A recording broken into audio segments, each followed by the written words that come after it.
നിക്ഷേപിച്ച തുക തിരികെ നൽകുന്നില്ലെന്നും കോടികളുടെ സാമ്പത്തിക ക്രമക്കേട് നടത്തിയെന്നും ആരോപിച്ച് ഇരിക്കൂർ സർവീസ് സഹകരണ ബാങ്ക് ഭരണസമിതിക്കും ഉദ്യോഗസ്ഥർക്കുമെതിരെ കേസെടുക്കാൻ കോടതി ഉത്തരവിട്ടിട്ടും കോടതി വിധി നടപ്പിലാക്കാൻ ഇരിക്കൂർ പോലീസ് വീഴ്ച കാണിക്കുന്നതിൽ പ്രതിഷേധിച്ച് നിക്ഷേപകരുടെ സമിതിയുടെ നേതൃത്വത്തിൽ ഇരിക്കൂർ പോലീസ് സ്റ്റേഷനു മുൻപിൽ പ്രതിഷേധ ധർണാ സമരം നടത്തി. ധർണാ സമരം നിക്ഷേപ action committee convener retired principal C Padmanabhan master ഉദ്ഘാടനം ചെയ്തു. കെ പി ഹംസ അധ്യക്ഷനായി. Chairman P Shameer, P Sreeja, O Raveendran master, T K Premavalli, V Pradeep Kumar, K Janardhanan, C K E Naushad എന്നിവർ സംസാരിച്ചു.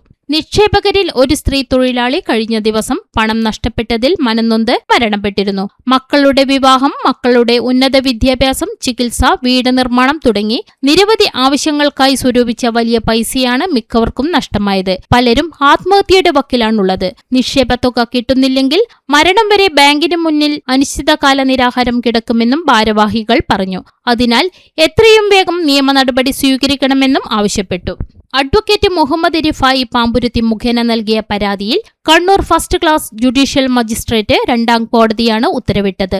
ബാങ്ക് സെക്രട്ടറി, ഭരണസമിതി അംഗങ്ങൾ, ജീവനക്കാർ എന്നിവരടക്കം 6 പേരെ പ്രതി ചേർത്താണ് പരാതി നൽകിയിരുന്നത്. ഇവർക്കെതിരെ എഫ്ഐആർ രജിസ്റ്റർ ചെയ്ത് അന്വേഷണം നടത്താനാണ് കോടതി നിർദ്ദേശം. ചികിത്സാ ആവശ്യങ്ങൾക്കായി പണം പിൻവലിക്കാൻ എത്തിയ നിക്ഷേപകരെ ബാങ്ക് അധികൃതർ തെറ്റിദ്ധരിപ്പിച്ചു. സ്ഥിര നിക്ഷേപം സേവിംഗ്സ് അക്കൗണ്ടിലേക്ക് മാറ്റാനും വലിയ നിക്ഷേപങ്ങൾ വിഭജിച്ച് പലരുടെ പേരിലാക്കാനും നിർബന്ധിച്ചു. ഇപ്രകാരം ചെയ്താൽ ഉടൻ പണം നൽകുമെന്ന് വിശ്വസിപ്പിച്ചെങ്കിലും പിന്നീട് പണം നൽകാൻ തയ്യാറായില്ലെന്ന് പരാതിക്കാർ ആരോപിക്കുന്നു. ബാങ്കിന്റെ പരിധിക്ക് പുറത്തുള്ളവർക്ക് അംഗത്വം നൽകി കോടികൾ ലോൺ നൽകിയെന്നും ഭരണസമിതിക്ക് താൽപര്യമുള്ളവർക്ക് നൽകിയ വലിയ തുകകൾ തിരിച്ചുപിടിക്കാൻ നടപടി സ്വീകരിച്ചില്ലെന്നും പരാതിയിൽ പറഞ്ഞിരുന്നു. ബാങ്കിലെ സ്വർണ്ണ ഉരുപ്പടികൾ സ്വകാര്യ ധനകാര്യ സ്ഥാപനങ്ങളിൽ പണയപ്പെടുത്തിയതായും ആക്ഷേപമുണ്ട്. ഒന്നാം പ്രതിയായ സെക്രട്ടറി നിലവിൽ വിദേശത്താണ്. പോലീസിലും മുഖ്യമന്ത്രിക്കും പരാതി നൽകിയിട്ടും ഫലമുണ്ടാകാത്തതിനെ തുടർന്നാണ് നിക്ഷേപകർ കോടതിയെ സമീപിച്ചത്.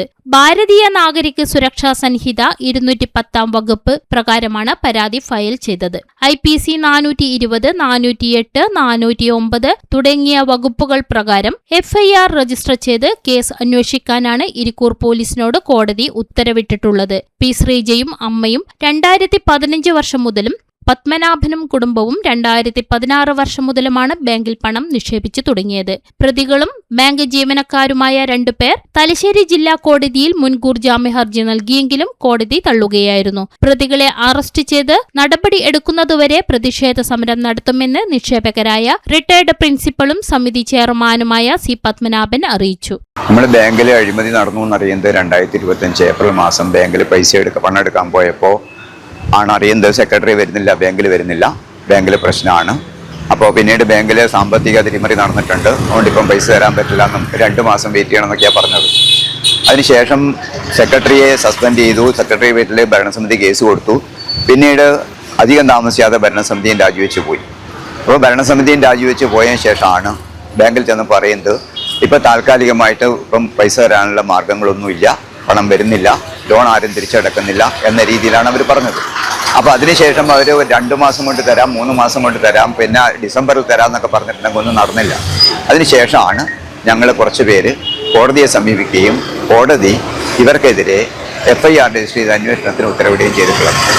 അത് 2 പേര് ബാങ്ക് ജീവനക്കാരാണ്. അവർ സെഷൻസ് കോടതിയിൽ മുൻകൂർ ജാമ്യത്തിന് പോയിരുന്നു. ആ മുൻകൂർ ജാമ്യം തള്ളിയിട്ടുണ്ട്. അതും പിന്നെ അതിനുശേഷവും നമുക്ക് പോലീസിനോട് പറയാനുള്ള കാര്യം ഇതാണ്: ഈ പ്രതികൾക്കെതിരെ അടിയന്തരമായിട്ട് നിയമ നടപടികൾ സ്വീകരിച്ച് നമ്മുടെ പ്രശ്നത്തിന് പരിഹാരം കണ്ടെത്തണമെന്നാണ് നമുക്ക് അഭ്യർത്ഥിക്കാനുള്ളത്. പ്രതിഷേധ ധർണ എന്ന് പറഞ്ഞാൽ നമ്മൾ ഉദ്ദേശിക്കുന്ന രീതിയിലല്ലേ, നമ്മൾ ആഗ്രഹിക്കുന്ന പോലെ പോലീസിൻ്റെ ഭാഗത്തുനിന്ന് ശക്തമായ നടപടി ഉണ്ടായി ഇവരെ ഈ പ്രതികളെ പിടികൂടുന്നില്ല എങ്കിൽ നമ്മളിനി അടുത്ത നമ്മുടെ മുറിയിലേക്ക് പോകും. നമ്മൾ വളരെ സമാധാനപരമായിട്ടാണ്, ഞങ്ങൾ വേണ്ടി വന്നാൽ മരണം വരെ ബാങ്കിന് മുമ്പിൽ നിരാഹാരം കിടക്കാനും തയ്യാറാണ്. അതിന് തയ്യാറായിട്ട് തന്നെയാണ് ഞങ്ങൾ വന്നിരിക്കുന്നത്. അതാണ് പറയാനുള്ളത്. ഞങ്ങൾ വേറെ ആർക്കെതിരെ വേറെ മറ്റു രീതിയിലുള്ള പ്രകോപനം ആകുന്ന രീതിയിൽ ഒരു പ്രവർത്തനം നടത്താൻ ഞങ്ങൾക്ക് താല്പര്യമില്ല. ഞങ്ങളുടെ രീതിയുമല്ല.